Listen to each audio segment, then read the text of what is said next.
자, 안녕하세요. 노아 단도이사입니다. 제가 앞전에 영상 제작할 때 그 양자에 대해서 몇 편 올렸잖아요. 그 UFO 같이 이렇게 결합해가지고 혹시 외계인이 있다면은 그 양자 기술을 가지고 있지 않나, 그렇게 설명을 이제 많이 드렸습니다. 여러분들 이 양자 중첩 그리고 양자 얽힘, 양자 터널링 이런 말 많이 들어보셨죠? 그럼 도대체 이 양자 중첩이 도대체 뭘까? 도대체 뭐를 말하는지 여러분들 정확히 아시나요?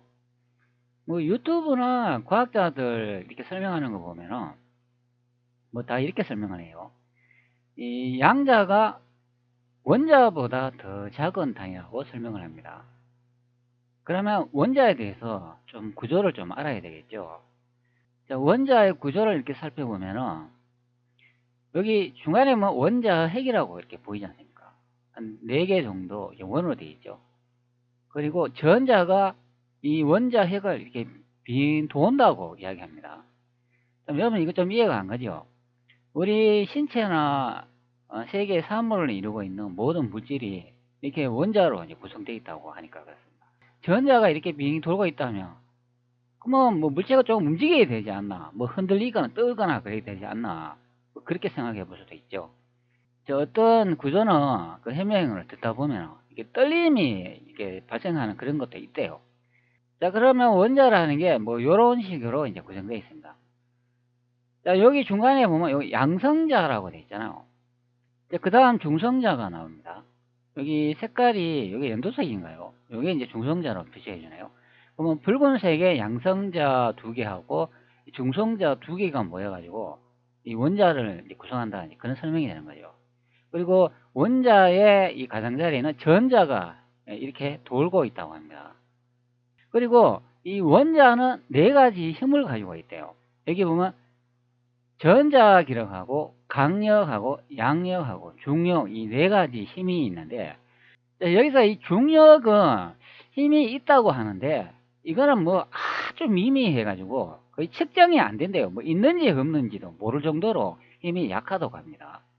그러니까 어떤 사람들은 이 과연 이 원자에 중력이 있나, 이 세상에 중력이 있는가, 그래 의문을 가지는 사람도 있다고 합니다. 이 중력이라는 게 측정이 안 되기 때문에 그래요. 그런데 아인슈타인의 상대성 이론을 보면 뭐 중력이라는 말도 나오고 뭐 시간에 관한 게 이야기도 나오고, 그리고 뭐 질량은 뭐 중력에 이제 뭐 비례한다, 그런 말도 있어요. 질량이라는 게 이제 물체를 구성하고 있는 그 크기나 그 구성 성분을 이야기하는데, 모든 물체가 그 질량을 가지고 있다면 반드시 중력이 있어야 된다, 그런 설명이 되는 거예요. 그리고 그 크기는 비례한다. 크면 클수록 뭐 중력도 커지고 뭐 양력도 커지고 강력, 전자기력 이게 또 다 커진다, 그런 의미가 되는 거예요. 자, 여기서 보면 이 전자기력이라고 이게 눈에 확 띕니다. 그 양자 중첩이라는 거하고 양자 뭐 터널링, 양자 얽힘, 그게 바로 여기 전자기력을 이용한 테스트가 되겠습니다. 전자기력이라고 하면 바로 전류 흐름이 되는 거죠. 여기에 보면 전자라고 되어 있잖아요. 바로 이것을 의미합니다. 자, 그러면 양자 중첩이 도대체 뭔가 여기 간단하게 설명을 해주고 있는데요. 자, 양자 중첩은 양자 상태가 여러 상태의 확률적 조합으로 존재할 수 있는 양자 역학의 기본 원리이다. 측정하기 전까지는 입자가 특정 상태로 결정되어 있지 않고 여러 상태가 동시에 존재한다. 측정이라는 게 뭐냐 하면은 사람이 이렇게 눈으로 딱 보잖아요. 그러면 그게 관측자 측정이라고 하는 거예요. 그때 변화가 나타난다, 그런 의미가 됩니다. 그러면 관측하기 이전에는 어떤 상태인가? 여기 그림이 있잖아요. 이런 상태로 되어 있다고 설명을 합니다. 자, 물체가 A라는 물체가 하나 있습니다. 그러면 B라는 물체도 같이 있다, 그런 의미가 됩니다. 그래서 A와 B가 동시에 존재한다. 그래서 여기 희미하게 A하고 B가 이렇게 중첩되어 있잖아요. 같이 존재한다, 그런 의미가 됩니다.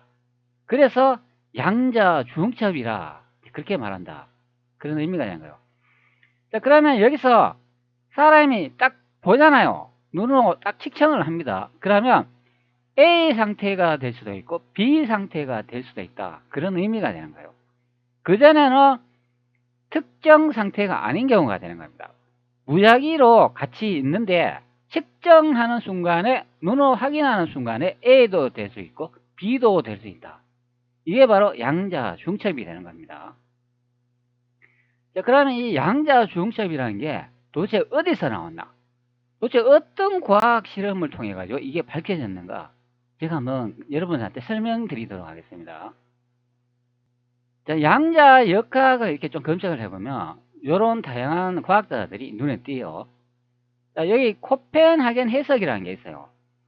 양자 역학의 해석 중 하나로 1925년에서 1929년 코펜하겐 대학교에서 닐스 보어와 베르너 하이 젠베르크를 중심으로 제안한 양자 역학이다, 이렇게 설명합니다.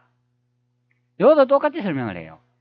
관측이 일어나기 전에는 양자 상태가 결정되어 있지 않고 여러 가능성이 중첩되어 있다, 그런 의미가 되겠습니다. 측정을 해야, 눈으로 확인을 딱 해야 A인지 B인지 결정이 된다, 그런 의미가 됩니다. 측정을 하지 않으면 A하고 B인지 그 확인할 수 없다, 동시에 같이 있다, 그래서 중첩이다, 그렇게 아시면 되겠습니다. 자, 그러면 어떤 실험을 거쳐가지고 이제 밝혀지냐면 바로 이 실험이 되는 거예요. 슈테른 게를라흐 실험이라는, 바로 이거 되겠습니다. 자, 여기 이미지가 이렇게 나오죠. 자, 설명을 잠시 보도록 할게요. 슈테른 게를라흐 실험에서는 진공에서 정기적으로 중성에는 은을 기호하여 이를 정렬된 슬리스를 통과하게 하여 은 원자 빔을 만든다. 자, 이 은 원자로 이루어진 빔은 불균이란 자기 장을 통과한 뒤 차가운 유리판 위를 향하게 한다. 은 원자는 자기 모멘트를 지름으로 자기장에 영향을 받는다. 불균이란 자기장을 사용하는 이유는 균일한 자기장에서는 은 원자는 세차 운동만 겪으므로 그 진동과 변하지 않는다. 불균이란 자기는 경우에는 은 원자의 진로가 휘기 때문이다. 자, 이렇게 설명합니다. 자, 이게 무슨 얘기냐면은 N하고 S라는 여기 자기장이 있습니다. 요거 자석이죠. 근데 요 자석이 은으로 되어 있습니다. 원자를 이렇게 빔으로 딱 쏘잖아요. 그러면 N하고 S에 전자기력을 주면은 이렇게 두 개로 이렇게 나눠진다, 그런 의미가 되는 거예요. 왜 NS 이 자기력을 사용했냐? 여기에 또 설명을 하고 있잖아요. 불균이란 자기장을 통과한 뒤 차가운 유리판을 향하게 한다, 이렇게 설명을 해주고 있어요. 그 자기력도 특정 크기를 딱 정해가지고 하는 게 아니라, 자기력 1에서 10이라는 힘의 강력이 있다면 그것을 불균형하게 막 섞어가지고 그 양자를 빛으로 딱 쏜다, 그런 의미가 되는 거예요. 자, 그러면 고전 물리학에서는 양자 패턴이 어떻게 나와야 되냐면 이렇게 나옵니다. 양자를, 빔을 이렇게 딱 쏘잖아요. 그러면 은으로 된 N과 S를 이렇게 통과를 합니다. 자, 그럼 자기력에 영향을 받는 거죠. 자, 그런데 사람이 딱 관측을 딱 하잖아요. 자, 그러면 양자 하나가 위에 이렇게 나타날 수도 있고 아래에 나타날 수도 있습니다. 자, 왜 그런가 하면 N하고 S라는 자기력을 주었기 때문이에요. 자, 그러면 N하고 S하고 자기력을 준 이것이 바로 관측자 입장이 되는 거예요. 자, 앞전에도 설명을 드렸잖아요. 양자 중첩은 관측을 해야, 눈으로 봐야 그 모습이 변형이 된다, 그런 의미가 되는 거예요. 자, 그러면 양자 하나를 이렇게 N하고 S 자기력이 있는 곳을 통과를 합니다. 자, 그러면 관측된 상태죠. 그러면 위쪽이나 아래쪽이 한계가 나타난다, 그런 의미가 됩니다. 자, 그러면 원자를 하나만 이렇게 발사했잖아요. 그러면 현재는 위쪽에 나타납니다. 자, 그 다음에 또 원자를 또 하나 쏩니다. 그러면 가운데에 또 나타납니다. 그리고 또 하나를 쏘면은 이번엔 아래쪽에 나타나는 거예요. 이게 고점 물리학에서 나타나는 현상이라고 합니다. 그러면 원자를 3개 쐈잖아요. 그러면 요 패턴을 확인해 보면 1개, 2개, 3개가 위쪽에서 아래쪽으로 이렇게 나타나는 경우가 됩니다. 그래서 양자를 연구한 사람들이 이렇게 말합니다. 양자는 파장이라고 이야기하는 거예요. 왜 파장이냐면은 위쪽에서 아래쪽으로 결과값이 나타나기 때문에 이것을 파장이라고 부른다. 그런 의미가 됩니다. 파장이 아닐 경우는 어떻게 나타날까요? 당연히 점으로 나타납니다. 점으로. 한 곳에만 이렇게 점으로 나타나겠죠. 자, 요거는 제가 설명드린 거는 고점 물리학에 해당되는 거예요. 자, 그런데 양자는 실제 그렇게 나타나는 게 아닙니다. 양자는 어떻게 나타나냐면 N하고 S에 자기력을 주잖아요. 자, 그러면 이제 관측자 입장이 되는 거죠. 관측하면은 결정이 된다. 그런 의미가 되는 거예요. 자, 그러면 양자를 하나를 딱 쏘잖아요. 그럼 관측을 합니다. 자, 자기력을 이용해 가지고 물리적인 변화를 주는 거죠. 이게 이제 관측자 입장이 되는 거예요. 그럼 양자 하나가 여기 위쪽에 나타납니다. 자, 그 다음 2번째 또 양자를 또 보냅니다.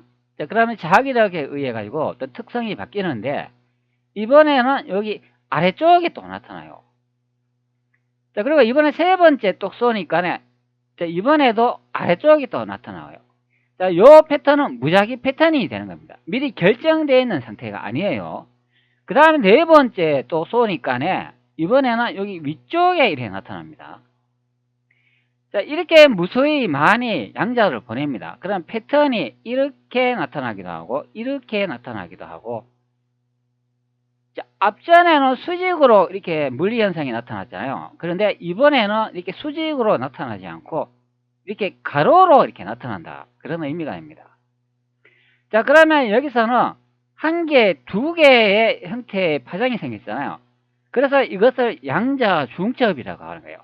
즉 1하고 2라는 형태로 나타난다. 그런 의미죠. 자, 그러면 이거를 이지인법으로 말을 하면은 0, 1 이렇게 된다. 자, 그런 설명이 되는 거예요. 자, 이것이 바로 양자 중첩이 된다. 자, 그런 의미가 됩니다. 자, 제가 설명을 좀 드렸는데요. 좀 이상한 점이 있지 않나요? 양자가 중첩이라고 하면은 여러분들을 알고 있는 지시로 보면 양자를 하나를 딱 쏘잖아요. 그러면 위쪽하고 아래쪽이 동시에 있어야 이게 양자 중첩이 되는 거예요. 그런데 이 실험에도 어떻게 나타나냐면 양자를 1개를 이렇게 딱 쏘면은 자기력에 의해서 관측이 되는 거죠. 그러면 양자가 2개가 이렇게 나타나는 게 아니고 단 하나만 나타나는 거예요. 그래서 양자를 무수히 수백 개를 쏴야 된다. 그런 의미가 됩니다. 그럼 수백 개를 쏘면 1개씩 날아가면서 그 패턴이 이런 식으로 위에 나타날 수도 있고 아래에 나타날 수도 있다. 그런 설명이 되는 거예요. 그래서 파장이라고 말하는데 이게 좀 이상하다. 그런 의미가 되는 겁니다. 보통 고점 물리학에서는 그냥 N이나 S에 힘을 가해도 중간에도 나타난대요. 중간에도 나타나면 이 그래프가 아래쪽으로 향하죠. 그러니까 파장이 아래쪽으로 이렇게 형성이 되는데, 근데 양자 중첩 현상은 중간에 나타나지 않는다. 그런 의미가 됩니다. 그래서 위쪽하고 아래쪽만 이렇게 나타나 가지고 좀 이상하다. 그렇게 설명하는 거예요.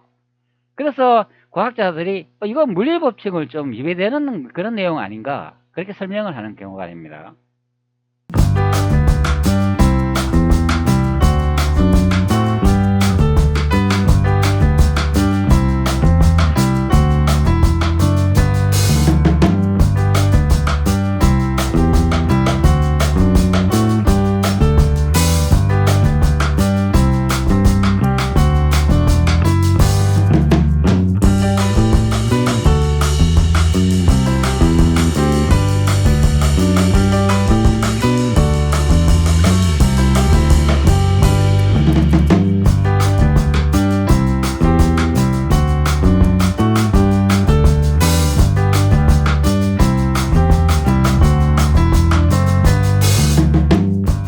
그래서 이 실험을 한 사람이, 이 사람이 이론을 정립했는데, 뭐라고 이제 정립을 했냐면, 자, 여기 나오지 않습니까?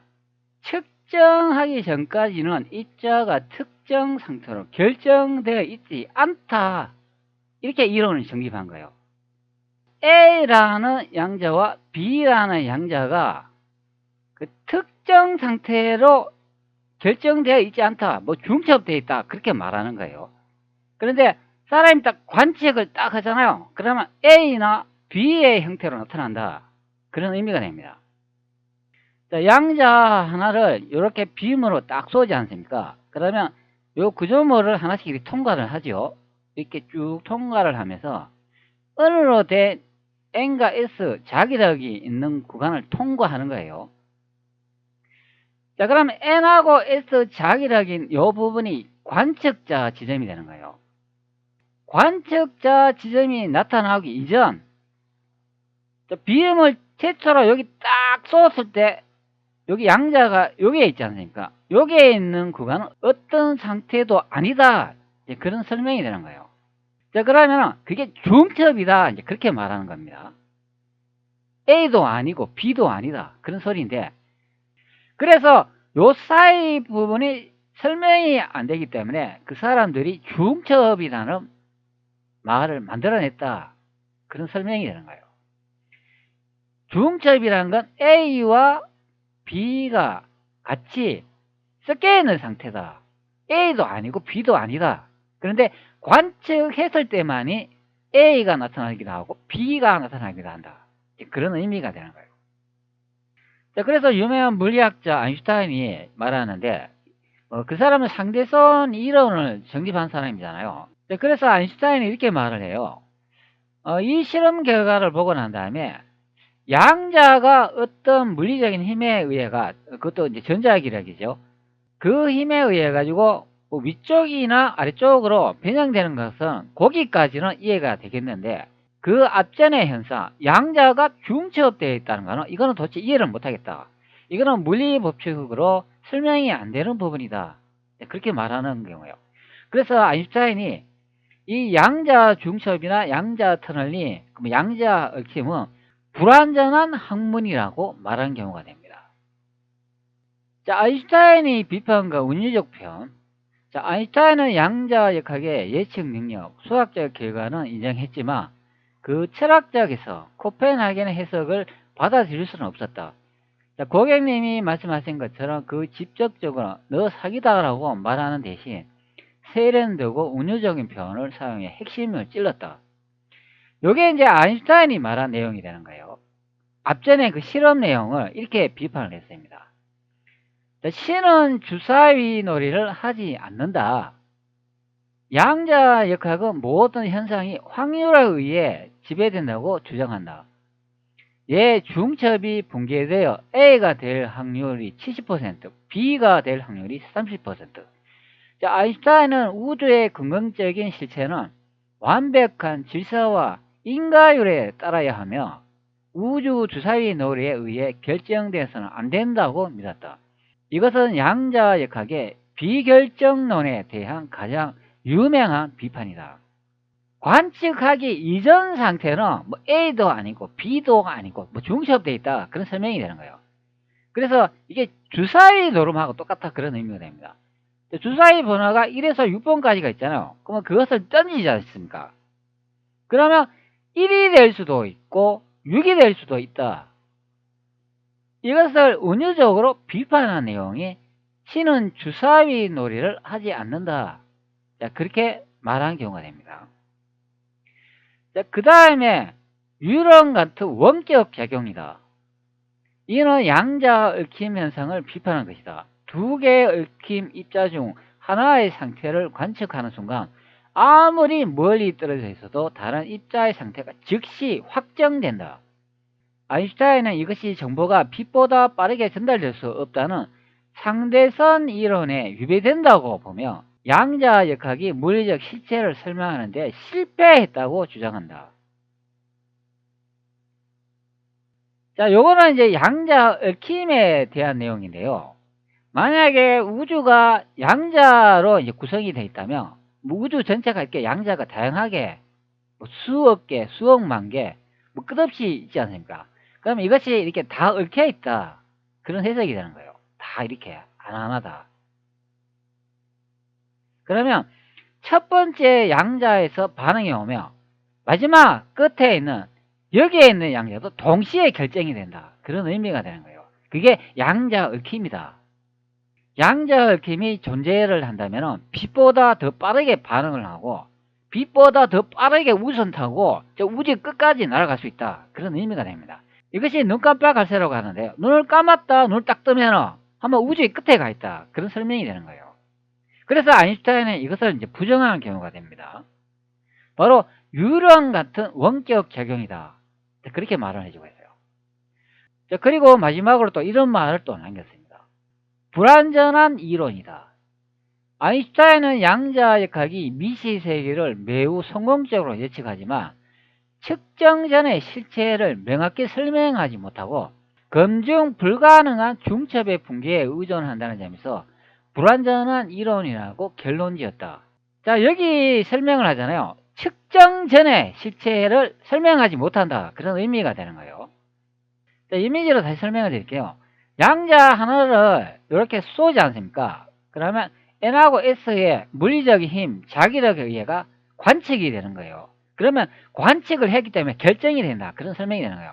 그럼 관측한 상태이기 때문에 양자가 위쪽에 나타날 수도 있고 아래쪽에 나타날 수도 있다. 그러면 요거는 결정된 거예요. 자, 위쪽에 나타났다고 생각합시다. 자, 그러면 물리적인 힘이 적용되기 이전 시점 요 사이 있지 않습니까? 요것을 설명할 수가 없다. 그런 의미가 되는 거예요. 자, 다시 말하면 측정하기 이전 상태 요 사이를 설명을 할 수가 없다. 그런 설명이 되는 거예요. 요 사이. 자, 그래서 이 이론을 정립한 사람이 요 사이 설명이 안 되니까 양자 중첩이라고 말한 경우예요. 양자 상태가 이것도 아니고 저것도 아니고 결정되어 있지 않다. 이제 그렇게 보는 거예요. 그래가지고 아인슈타인하고 다툰 내용이 되는 겁니다. 아니 앞에 여기에 있는 이것이 입증도 안 되고 실험도 할 수 없는데 도대체 어떻게 이것을 증명을 하냐. 그러니까 너가 한번 이거 증명을 해가 밝혀봐라 그러니까 그 사람이 이렇게 머리에 써가 꽁소를 부린 게 양자 중첩이다. 그런 설명이 되는 거예요. 그래서 아인슈타인은 양자역학의 예측 능력을 인정을 하지만 철학적 해석을 코펜하겐 해석을 받아들일 수 없다고 말했다. 그런 설명이 되는 겁니다. 자, 아인슈타인이 이렇게 세 가지 말을 했죠. 신은 주사위 놀이를 하지 않는다. 유령 같은 원격 작용이다. 그리고 불완전한 이론이다. 자, 이렇게 세 가지 말을 남겼습니다. 그래서 양자 중첩이나 뭐 양자 터널링, 뭐 양자 얽힘 이런 거는 불완전한 이론이다. 자, 그렇게 해석됩니다. 자, 그러면 양자 또 터널링은 뭐냐? 양자가 중첩되어 있다고 하지 않습니까? 물체가 요 가운데 이렇게 딱 하나 있잖아요. 그러면 A라는 부분에서 관측이 되어버리면 B라는 곳이 이제 동시에 이제 나타나는데 여기 가운데 이런 물체가 딱 있으면 요것을 뚫고 지나간다. 그래가지고 양자 터널링이라 말하는 경우가 되는 거예요. 터널, 굴을 뚫는다. 그런 의미가 됩니다. 양자를 관측하는 순간에 모든 사물을 통과한다. 그런 의미가 되는 거예요. 뭐 지구나 태양, 뭐 우주에 있는 모든 물체들을 다 통과해가지고 B에 이제 도착한다. 그런 설명이 됩니다. 그래서 양자 터널링이라고 말합니다. 자, 그러면 여러분들 양자 컴퓨터 이거 여러분 들어보셨죠? 그러면 이건 도대체 어떤 원리로 만들어지는가? 예상해 볼 수가 있는 내용이 되는 거예요. 양자를 이렇게 하나 이렇게 쏘지 않습니까? 그러면 전자기력에 의해 가지고 양자의 특성이 바뀝니다. 자, 그러면 관측되는 시점이 되는 거죠. 그러면 위쪽이나 아래쪽만 이렇게 나타나는 경우가 되는 거예요. 아래쪽에 이렇게 패턴이 나타났다면 이것을 숫자 0이라고 이렇게 결정합니다. 그 다음에 두 번째 또 양자를 쏘지 않습니까? 그러면 이번에는 위쪽에 나타납니다. 그러면 이것을 1로 이제 결정을 합니다. 그러면 0, 1, 0, 1, 뭐 이런 식으로 이제 패턴이 나타나지 않겠습니까? 뭐 1, 1, 뭐 0, 1. 자, 이렇게 이제 이진수로 뭐 0, 1, 0, 1, 1, 1 이렇게 나타나지 않습니까? 자, 그럼 양자를 이렇게 숫자만큼 쏘았다는 의미가 되는 거죠. 현대식 이진법으로 계산을 하면 되는 거예요. 숫자 1은 뭐 0, 1, 0, 1 이렇게 이제 패턴이 나타났고, 뭐 숫자 2는 뭐 또 다르게 뭐 1, 1, 1, 0, 1 이렇게 이제 양자 패턴이 나타나면 이것을 1이나 2로 계산을 해가지고 그것을 수학 확률로 이제 계산을 한다. 그런 의미가 되는 거예요. 이게 이제 양자 이제 컴퓨터가 되겠습니다. 자, 그래서 양자 컴퓨터도 이 계산의 범위가 너무나 크고 확률적인 계산이 많아가지고 이게 오류가 있다고 설명을 해요. 우리가 사용하는 PC는 정확하게 0, 1, 0, 1 이렇게 딱딱 떨어지잖아요. 근데 양자 컴퓨터 좀 다른 경우가 됩니다. 그래서 이제 확률적으로 이제 계산을 좀 하기 때문에 약간 이제 오류가 있어가지고 좀 계산이 정확하지 않다. 그런 말도 있어요. 자, 그래서 이 양자 컴퓨터의 성능을 이제 높이기 위해서 이 초전도 기술하고 다양한 기술이 이제 접목되는 경우가 됩니다. 여기다 보면 극저온 환경에서 뜨는 물질로 초전도체가 있는데 이것도 이제 자기장에 의해가 공중에 뜨는 많이 쓰는 이제 효과를 보인다. 그런 의미가 됩니다. 이제 그래서 이 자기장을 이용한 기술이 있기 때문에 이 초전도 기술도 양자 컴퓨터 만드는 데 들어간다고 이제 보시면 되는 거예요. 자, 유튜브에 한 채널을 보겠는데 이거는 대한자기공명기술학회 교육 강좌 채널이 되는데 여기에 잘 설명이 되어 있습니다.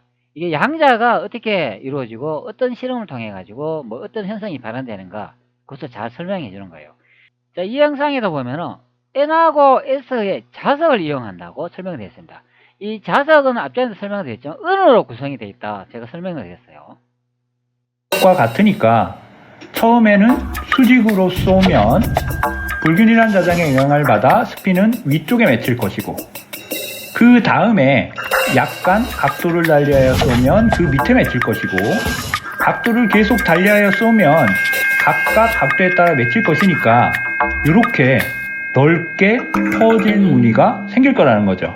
이게 자, 요렇게 이제 생기는 게 현재 고전 물리학의 법칙이 됩니다. 요렇게 생겨야 되는데 근데 양자 실험을 해보니까 이렇게 패턴이 나타나는 게 아니고 다르게 위쪽하고 아래쪽만 나타난다. 그런 설명이 되는 거예요. 자, 이렇게 이제 빛을 하나 쐈을 때 이 패턴이 이렇게 일자 형태로 이렇게 나타나잖아요. 그래서 파장이라고 이야기하는 거예요. 한 곳에 이렇게 집중되게 점으로 나타나는 게 아니고 이렇게 기다하게 선으로 나타난다. 그런 의미가 됩니다. 바로 라모 이론의 바탕을 둔 것이죠. 그러나 실제 실험을 해보니까 스핀을 분자빔에 이용해 쐈을 때 첫 번째는 위에가 붙고 두 번째는 아래에 붙고 세 번째는 또 위에 붙고 아무리 쏴도 위와 아래에만 스핀들이 맺히더라는 것이죠. 즉 스핀들은 중간이 없는 위아래에만 분포했다는 것입니다. 이게 물리학에서 그 유명한 슈테른 게를라흐 실험이죠. 자, 여기 설명을 해주고 있는데 스테른 게를라흐 실험 바로 요게 되는 거예요. 자, 바로 이 실험이 되는데 자, 양자를 이렇게 쏘니까 그 자기력에 의해 가지고 이제 관측이 된 상황인데 위쪽하고 아래쪽에 하나씩 이렇게 계속 붙는다 그런 의미가 됩니다. 그 패턴을 확인해 보니까 여기에 이렇게 붙고 뭐 여기에 이렇게 붙고 이렇게 상하만 이렇게 나타난다는 거죠. 가운데에도 나타나야 되는데 이게 안 나타난다. 그런 의미가 됩니다. 그래서 이 약점을 보완하기 위해서 관측하기 이전 요 사이 있지 않습니까? 요것을 양자 중첩이라고 만든 이론이 되겠습니다. 이게 양자 중첩이죠. 그래서 아인슈타인이 여기 앞에 관측하는데 N과 S의 자기력을 이용해가지고 이렇게 붙인 것까지는 그거는 인정을 하겠는데 요 사이 요게 설명이 안 되니까 요거는 인정을 못 하겠다. 그런 말이 되는 거예요. 그래서 이 불완전한 이론을 확립하기 위해서 이것을 연구하고 이 이론을 정립한 사람이 양자 중첩이라는 말을 만들어냈다. 그런 의미가 됩니다. 자, 그러면 요 사이가 설명이 안 되고 실험도 안 되기 때문에 그래서 불완전한 이론이라고 말하는 경우가 되는 거예요. 자, 이 사이를 관측하고 실험할 수가 없기 때문에 양자 중첩, 양자 얽힘, 양자 터널링이라는 거는 사실 존재하지도 않는 그런 이론이 되는 거예요. 그냥 실험적인 이론이 되는 겁니다. 자, 그래서 아인슈타인이 좀 미화해 가지고 불완전한 학문이다, 이론이다, 그렇게 말하는 경우가 됩니다. 그래서 양자 중첩이라는 거는 실제 관측도 할 수도 없고 실험도 할 수도 없고 확인도 할 수 없는 그런 이론이 되는 거예요.